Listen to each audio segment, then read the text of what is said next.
commencer là? Voilà, je commence. Je commence à parler avec Catherine Braffman, qui est psychologue clinicienne et qui me rencontre au stand, au salon Parapsy. Mais pourquoi vous êtes à ce salon finalement? Vous avez des affinités avec ce qui se passe dans ce salon? Eh bien, moi-même, en tant que je suis psychologue clinicienne, Mais justement, est-ce que c'est un rapport avec ce que vous faites? Ça se rejoint quelque part? Ça se complète? évidemment, Mhm. le travail sur soi, hein, Bien sûr. c'est nous, Mhm. nous en tant que professionnels. Après, il y a tout ce qu'il y a autour, médium, tous les noms que vous voyez là, mais le travail sur soi, c'est vraiment nous, en tant que professionnels. Alors, il y a la psychanalyse, ça dépend chacun avec son école. Moi, j'ai tellement fait d'écoles que j'intègre un peu tout, et l'important, c'est le professionnel que vous avez en face de vous. Mais vous, finalement, vous êtes quand même dans l'échange verbal, Non, normalement. pas que, c'est l'être, Ah c'est oui, être avec l'autre. parce qu'ici, on n'a pas tellement dans le verbal, globalement. C'est Ici. être avec l'autre. Oui. Ouais. Pour que l'autre se construise. Mais vous-même, vous n'utilisez pas le tarot, par exemple. Non, moi-même, j'utilise pas le tarot. Certains peuvent l'utiliser, mais enfin non, c'est. Il y a des gens qui l'utilisent de manière sur un plan. Oui, il y a plusieurs façons de l'utiliser, effectivement.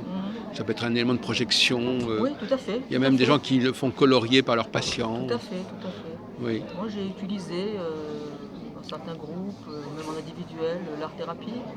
Ah, quand même, oui. Oui, Mhm. je peux vous parler de toutes les techniques que j'ai utilisées. C'est en fonction de la demande, de la croyance de la personne. On ne peut pas lui proposer un tarot si la personne ne croit pas au tarot. On ne peut pas lui proposer de l'hypnose si la personne ne croit pas à l'hypnose. Voilà, donc je m'adapte. Et la psychanalyse aussi, il faut y croire. Oui, au psychanalyse, bien sûr. Il faut y croire pour que ça vaille Bien la sûr, peine de. bien sûr, bien Oui. sûr. Il y en a qui Et le qu'est-ce font. qui fait que les gens croient justement à telle et telle chose? Alors ça, c'est en fonction de la personne, hein, de ce qu'elle sait sur, Qu'elle sur croit la savoir. pratique, Oui. qu'elle croit savoir sur la pratique, le sérieux, hein, quand même, parce que en France, moi je ne suis pas qu'en France, mais en France, les diplômes, les diplômes de psychologie clinique, les psychothérapies maintenant sont reconnus. La psychanalyse n'est pas reconnue. Donc la personne qui veut aller, et je pense que c'est la meilleure des choses, chez un professionnel reconnu, il va aller soit chez un psychologue clinicien, psychothérapeute, soit chez un psychiatre, psychothérapeute. Et voilà. Vous voulez dire que la psychanalyse n'est pas reconnue? Ça veut dire quoi Officiellement, Ah non, elle n'est pas officiellement reconnue, elle est considérée comme. Et pourquoi ne l'est-elle pas, à votre avis, Catherine Braffman? les politiques ne sont pas encore là, ne sont Mhm. pas encore, je pense, au niveau de pouvoir faire la part des choses pour accepter la psychanalyse comme pratique officielle. Je Ah pense que bon? c'est une question politique, oui. Ah, je ne savais pas que c'était Politique. à ce stade-là. Oui, ah bah, vous savez, moi je suis en contact avec les politiques, avec certains politiciens. Certains ont encore beaucoup de chemin à faire, hein, pour même installer. Ce que je vois, c'est installer les psychologues cliniciens, psychothérapeutes, pour faire du travail personnel, du développement personnel, même dans les écoles. Parce qu'on a besoin maintenant, aujourd'hui, de développer ça dès le plus bas âge, au moins à l'adolescence. Ouais, on a besoin. Il y a besoin. Alors, qu'est-ce qui distingue le. Alors, je vais poser des questions assez basiques, mais Oui. qu'est-ce qui distingue le psychothérapeute au niveau de sa façon de travailler du Oui. psychanalyste? Le psychanalyste choisit une orientation. Alors, le psychothérapeute peut être psychanalyste, hein. Oui. La psychothérapie, c'est le mot global Voilà. pour toutes sortes de prises en charge de travail sur soi, dont la psychanalyse fait partie. Donc, le psychothérapeute peut être à orientation analytique. Oui. Voilà. Le psychanalyste est un psychothérapeute, oui. Vous, par exemple, vous êtes psychanalyste aussi? J'ai été baptisée entre guillemets, oui, en Israël, parce que j'ai travaillé toute une partie de ma vie en Israël, et par un lacanien, oui. Mais Vous avez je ne fais pas sur le vivant. Je préfère le face à face. Enfin, c'est une question de. Mais Oui. mon orientation de base est très analytique. Oui. Il y a une pièce de théâtre qui se joue actuellement avec Caroline de Disbach sur la psychanalyse, c'est Oui. intéressant. Oui, d'accord. Et vous parlez l'hébreu, vous avez eu le temps d'apprendre Oui. l'hébreu? D'accord. Donc j'ai travaillé J'ai fait 2 diplômes en fait. J'ai été d'abord, j'ai fini ici mon diplôme de psychologie clinique et j'ai dû refaire en fait un trajet qui m'a beaucoup appris parce que c'est un practicum en fait. On fait du travail supervisé, ce qui n'existe pas encore ici. Est-ce que les Voilà. problèmes sont différents psychologiquement en Israël et en France? Il y a la culture qui diffère. Mais l'environnement, est-ce que Oui, l'environnement n'est pas un peu évidemment, toxique par certains côtés évidemment. ou anxiogène? Évidemment, il y a tout le côté traumatique qu'on ne connaissait pas tellement ici, et Oui, que moi j'ai beaucoup connu là-bas. voilà. Ouais. Donc ça, c'est particulier, ça. Ouais. Oui. J'étais la première, en fait, je suis la seule psychologue clinicienne après le 11 novembre, le 13 novembre, à la place de la République pour Maintenant, on rejoint un peu la situation d'Israël, quelque part. oui, vous savez, Mais il y a aussi une espèce les gens se protègent par rapport à leur peur. C'est-à-dire qu'ils vivent dans le danger, mais ils n'y pensent pas trop, finalement. il y a des systèmes de protection, oui, qui font que il y a le système de protection normal, on peut dire, qui fait qu'effectivement, c'est ce qu'on utilise aussi en psychothérapie, dans les traumas, c'est-à-dire revenir vite à la réalité au quotidien, c'est-à-dire retourner dans ses activités quotidiennes. Mais même, par exemple, quand on vit quelque chose de très traumatisant, Oui. on essaie de se détacher. Il y a une sorte de... Alors il y a le déni aussi, oui, qui existe, oui. Chacun avec sa façon de se... Alors finalement, est-ce que... Bon, quelle est votre expérience de cet endroit où nous sommes là? Qu'est-ce que vous en pensez? Quelles sont les réflexions qui vous sont venues à l'esprit en regardant ces populations, ces praticiens, ces clients? Ça vous évoque quoi, Catherine Braffman? Vous êtes là depuis combien de temps? Je suis arrivée il n'y a pas longtemps. Ma première réflexion, c'est vraiment en fait la capacité, le professionnalisme de ces gens. Ah, Je me pose la question. vous les avez suivis? Vous en êtes aperçu? Je me pose la question en fait. Parce que, Ah, vous vous interrogez? bah oui, parce qu'en fait, Mais qu'est-ce que c'est que le professionnalisme? il y a quand même Vous pensez qu'ils ne sont pas toujours responsables de ce qu'ils font, ou conscients de ce qu'ils passent? Est-ce qu'ils sont suivis? Est-ce qu'ils ont été, à un moment donné de leur vie, vraiment qualifiés comme tels? Non. Donc, Probablement c'est pas. ça, c'est ça le professionnalisme. C'est à un moment donné, Ah oui, d'accord. les anciens, ceux qui ont le plus d'expérience, professionnels et Oui, théoriques. une cooptation un peu, une sorte Et d'agrégation. oui, c'est ça le professionnalisme. Oui. Ouais. Ah oui, si vous voulez, dans ce sens-là. Bah oui, tout à fait. Oui. Tout à fait. À un moment donné, vos qualifications sont reconnues. Bon, alors je dis pas. Lélie, là, avant de partir. C'est à vous, Lélie? Non? C'est pas vous, Non, Lélie? pas du tout. Ils sont partis, je crois, Lélie. C'est important. Oui. C'est important. C'est la base.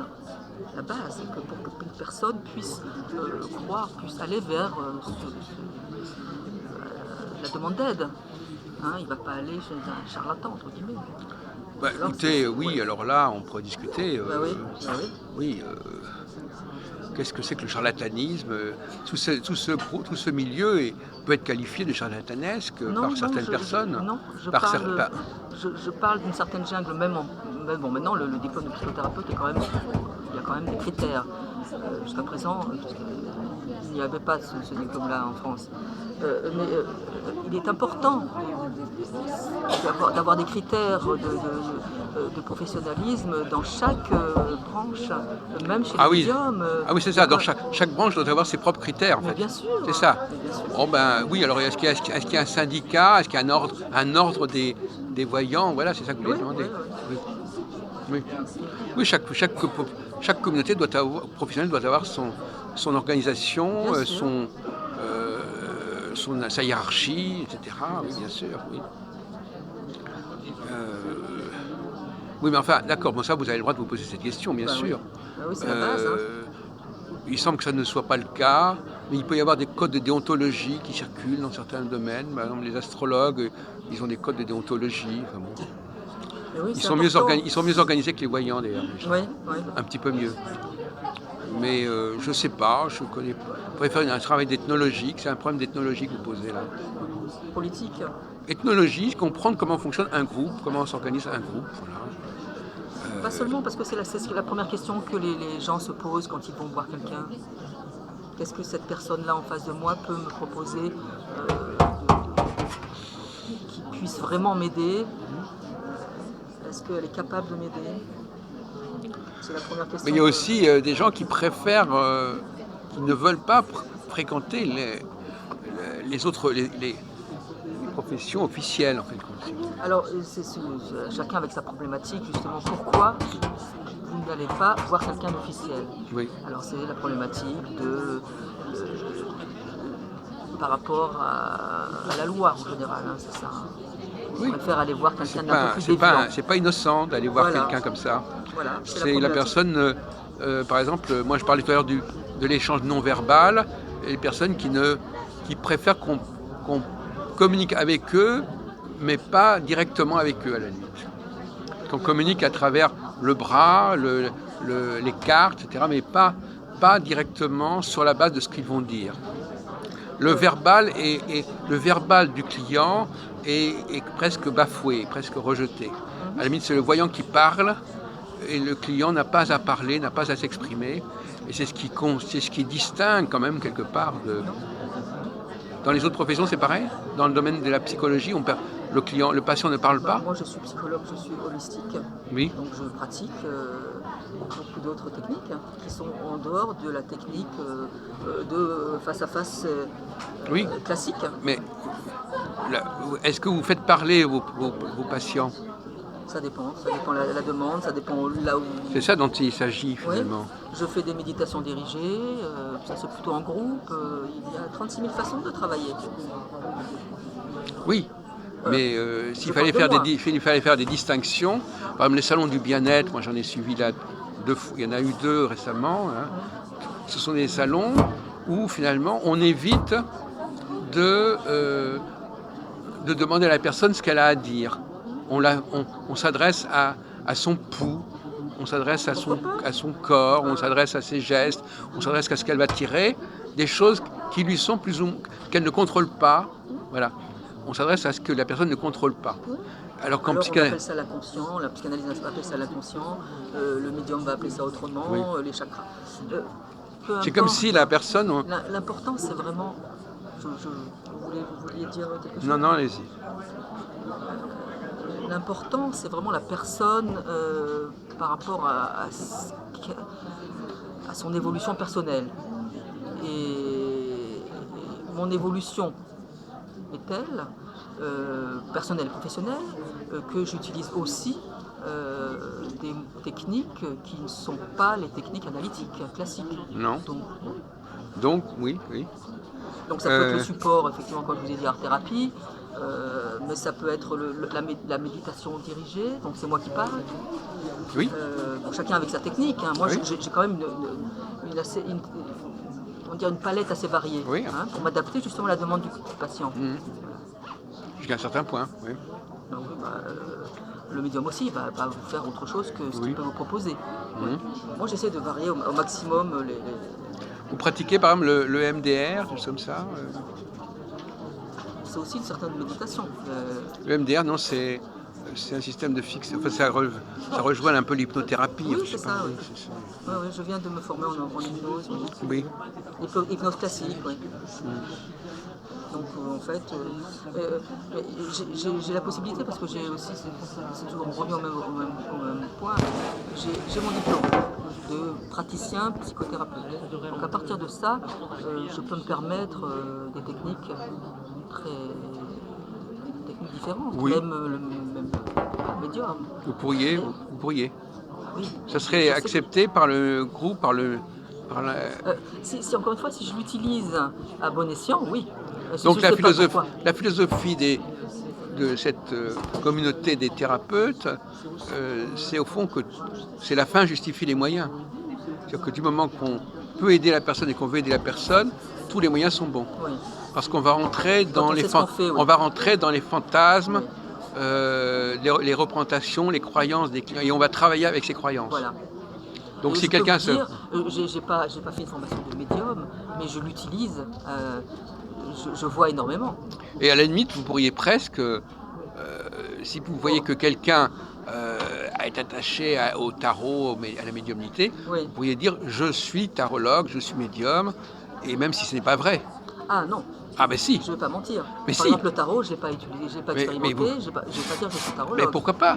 Ah non, Ah non, mais moi, personnellement, moi je dis ça clairement. oui, Dans un but thérapeutique, oui, si la personne ne peut communiquer que si elle imagine qu'elle est dans tel et tel contexte, oui. on peut dire voilà, on est bien Ah. dans ce contexte. Ah, pourquoi pas utiliser Et- le contexte du tarot oui. pour la projection de la Pour faire personne. passer un Oui, je peux message, pour que ça l'utiliser, marche, pour que en ça projection. fonctionne, Oui, sans y croire oui, véritablement. tout à fait, oui. C'est ce que j'appelle on n'est pas dans le domaine de l'information, mais de la communication. Oui, C'est-à-dire que ce n'est tout pas à un fait, savoir qui comporte des informations, mais qui permet de communiquer avec la personne. tout à fait. Par exemple, le cas classique, c'est le malade se prend pour Napoléon, on vous dit oui, votre majesté, et on rentre dans son jeu. Pourquoi pas en On rentre dans le jeu de la personne, et par conséquent, c'est un grand problème de savoir, parce que justement, dans ce domaine-là, les praticiens, il y en a certains qui acceptent l'idée qu'ils n'ont pas à croire. Il vaut mieux, pour un psychologue, il vaut mieux qu'un praticien lui dise. Moi, par exemple, si j'étais psychologue et que je voyais un tarologue, je préférais travailler avec un tarologue qui ne se prend pas trop au sérieux. Pourquoi? Parce que tout simplement, il sait qu'il est un mode de, il sait que voilà, il sert à jouer avec les fantasmes, à travailler avec les fantasmes du prêtre. Il n'a pas besoin d'y croire. Pas besoin d'y croire. D'ailleurs, vous avez parlé tout à l'heure de contre-transfert. Qu'est-ce que c'est que le contre-transfert? Sinon le fait d'accorder trop d'importance au transfert. C'est ça le contre-transfert. Si vous êtes trop marqué par l'attente de votre patient, vous êtes dans le contre-transfert et il y a un problème. Vous êtes contaminé par les croyances des gens qui viennent vous voir. Contaminé, oui. Donc vous voyez l'autre personne contaminée. Non, mais elle vous expose, elle dit qu'elle a envie de passer par là, elle a envie de croire comme ça, elle veut voir ceci et voir cela. Vous pouvez en effet faire cela, mais vous n'allez pas être contaminé par ça. Voilà. Un professionnel, c'est justement quelqu'un qui est capable de travailler sur les champs avec les registres les plus différents, sans pour autant être prisonnier de ce qu'il va utiliser. Pour lui-même, en tout cas. Tout en jouant le jeu de celui qui y croit.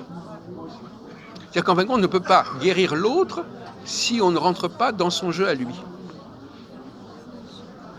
Quitte à après le faire évoluer par rapport à ça. Si je veux le sortir de ses fantasmes, il faut que je sois à la fois avec ses fantasmes et en dehors de ses fantasmes. Voilà. Peut-être que vous ne connaissez pas assez justement le travail analytique. Enfin,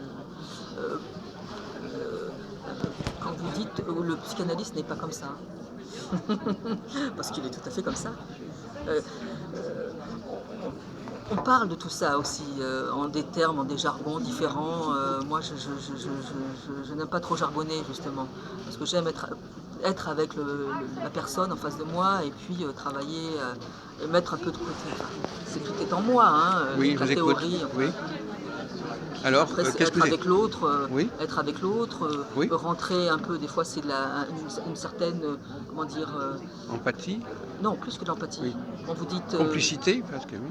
Quand vous dites une certaine fusion, vous parlez un peu contamination, de fusion. Oui. Ouais, enfin, disons, entrer, oui, alors, être... S'identifier à l'autre, l'identification projective, on appelle oui, ça.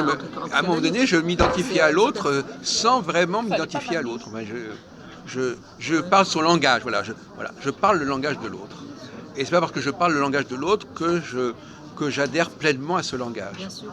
Alors, bon, moi j'ai toute une formation aussi de chamanisme. C'est oui. Rentrer carrément dans la folie de l'autre. Oui. Donc, en fait, c'est pour ça que je vous disais tout à l'heure, de façon beaucoup plus générale, c'est qu'il n'y a pas une certaine technique bonne, mais c'est le professionnel, hein, j'appelle ça le professionnel, qui est bon. Après, il va utiliser la technique qui convient à l'autre, qui lui convient aussi, parce que bon, s'il ne connaît pas de chamanisme, il ne va pas s'amuser à faire le coq aussi. Bon. Oui, il faut avoir. C'est pour ça que j'ai dit, il faut une certaine évolution personnelle et professionnelle. Et il faut surtout acquérir un certain bagage. Voilà, Par exemple, si quelqu'un veut se faire passer pour astrologue, par exemple, pour des raisons thérapeutiques, il faut qu'il acquiert une certaine maîtrise du langage astrologique et des codes et des symboles. Un minimum, il peut l'acquérir en quelques semaines ou quelques jours. C'est une différence entre la formation des gens qui veulent acquérir ces savoirs pour travailler de manière thérapeutique et ceux qui veulent vraiment acquérir ces savoirs parce qu'ils cherchent une information véritable. C'est pas du tout le même cursus. Et nous, dans notre structure, on a organisé les deux cursus. Quelle structure? La faculté libre d'astrologie de Paris. D'astrologie? Oui, voilà. Soit on formait des professionnels, dont on disait qu'un professionnel, c'est quelqu'un qui ne doit pas forcément croire à l'outil qu'il utilise. Si, il croit que cet outil peut servir, mais en tant que mode de communication avec l'autre. Et puis, il y a l'amateur qui, lui, veut vraiment... il croit vraiment qu'il y a un vrai contenu et qu'il y a un vrai savoir qui va l'aider, etc. Bon, c'est pas la même formation, c'est pas la même durée. Bien sûr. Et il y a des écoles d'astrologie qui mettent des années à présenter les gens pour leur dire « Ah, vous allez vraiment devenir astrologue », alors qu'en réalité, pour devenir simplement, pour acquérir un bagage qui permet de communiquer avec quelqu'un qui croit à l'astrologie, il faut quelques semaines. Pas du tout la même durée des études. Vous avez déjà un certain bagage en astrologie, par exemple? Non. Voilà. Mais vous pourriez, par exemple, apprendre les rudiments d'astrologie pour pouvoir... Parce qu'il y a des gens qui sont accros à l'astrologie. Oui, il faut y croire. Hein. Non, mais vous n'avez pas à y croire, vous. C'est le client qui doit y croire, pas vous. Vous devez croire que ça peut servir, à ce client. Enfin, de ce que je dis, il faut que je croie à ce que je dis. Il faut que vous croyiez que, puisque la personne y croit, que ça peut être utile que vous passiez par ce canal-là. Ça ne veut pas dire que vous devez y croire, vous. Ça dépend. Je suis prête à voir... Non, vous n'avez pas à y croire. Vous devez croire à la vertu thérapeutique, à la vertu de communication. Bien sûr. Or, il y a beaucoup de gens qui, aujourd'hui, sont branchés sur l'astrologie. Donc, par conséquent, c'est un moyen de se faire entendre par ces gens-là. Tout à fait. Mais vous n'avez pas à y croire. Tout à fait. Ça dépend comment je vais utiliser le produit. Voilà, c'est ça le débat déontologique. C'est ça. Et c'est ce que j'appelle la question du contre-transfert. Le contre-transfert, c'est ne pas adhérer à l'outil dont on se sert pour traiter le patient. Ah, tout à fait, oui. C'est qu'un médium. Donc quand vous dites vous n'avez pas à y croire, vous pouvez acquérir des tas de savoirs en tant que thérapeute sans y croire. Et ça, c'est assez difficile à entendre. Ça dépend comment on l'utilise. Je parle par exemple du tarot. Je peux l'utiliser justement d'une façon complètement projective. Donc je ne vais pas croire aux cartes telles que un autre tarologue peut y croire. Donc c'est comme ça que vous voulez vous parler de l'astrologie aussi. Pourquoi pas? Vous pouvez par exemple, prenons un exemple, quelqu'un qui veut arrêter de fumer par exemple. Bon. Si cette personne-là croit au tarot, par ailleurs, et que vous lui dites, je vois dans le tarot, dans votre tirage, qu'il est très important que vous arrêtiez de fumer, ça peut l'aider à arrêter de fumer. Oui, même si le tarot ne dit pas du tout ça. Et vous lui faites dire ça. Et d'ailleurs, un vrai professionnel, entre parenthèses, Catherine Brafman, il est capable, alors là je serai sérieux, il est capable de faire dire à n'importe quoi. Un très bon astrologue, il va vous interpréter un thème comme il l'entend. Oui. Donc finalement, il le fait parler à sa guise. À sa façon. Voilà. Donc il y croit quand même. Non. À ce qu'il dit. Non. Il va prendre du thème, ce qui lui paraît utile de faire passer à son client. Oui. Il n'a pas besoin d'y croire, il a besoin de savoir. Il a un savoir qui lui permet de... Il faut quand même qu'il sache à peu près déchiffrer un certain nombre de codes, qu'il connaisse un petit peu certaines choses autour de... C'est tout. Non, c'est intéressant. Donc vous avez un blocage par rapport à l'idée de croire. Il n'a pas du tout besoin d'y croire. C'est comme s'il n'a pas besoin d'y croire. Il a besoin de connaître le sujet, de connaître le savoir jusqu'à un certain point, suffisamment pour être crédible. Oui. je dois savoir quelque chose pour être crédible. Vous dissociez un peu. C'est comme si je mentais en fait. C'est presque un clivage entre ce que je suis moi et ce que je vais dire. Je ne peux pas dire ce que je ne crois pas. Je ne parle pas de croyance divine, hein, je parle de croyance. Je dis ce que je pense.